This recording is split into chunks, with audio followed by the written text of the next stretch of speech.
Eto mga kapakners, oh, frozen hinipot-hipon.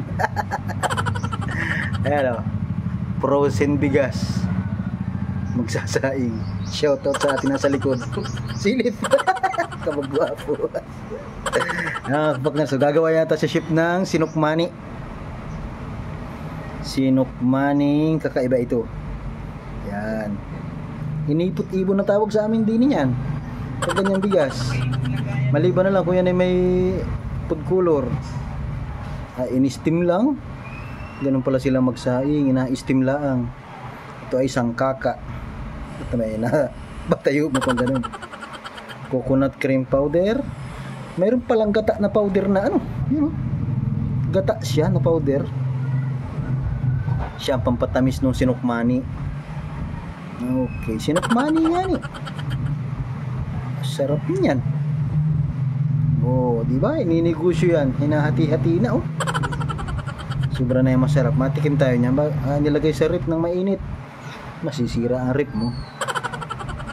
Aba, yung niyog ay nahilod, oh. Galing. Galing na magba. Bah. Yan. Tapos tinanggal yung bao. Galing na, magtatanggal lang ngayon yan.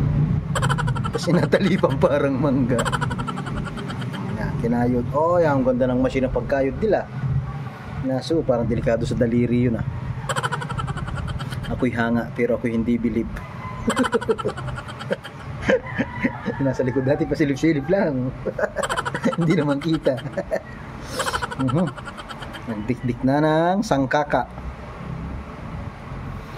Masarap ang luto ngayon talaga. Puro merienda.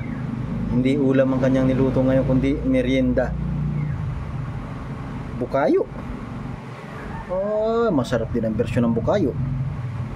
Tapos, tuloy coconut cream powder. Paano naging powder yung gata na yan?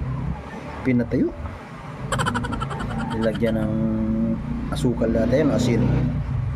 Food color. Naging green. Hinalo sa harina. Marami. Ay, gagawa ito ng tinapay. Tinapay na may kulay. Tapos feeling ko ipapalaman din yung bukayo. O, yun na nga yung bukayo. Ay, pandikuko. Pandikuko na kulay green. Ayan na, tinapay ano. Pandikuko yan. Kaya lang hook version. Pandikuko. Ay luto na. Ay, may gata. Oh, sinukmani. Masarap.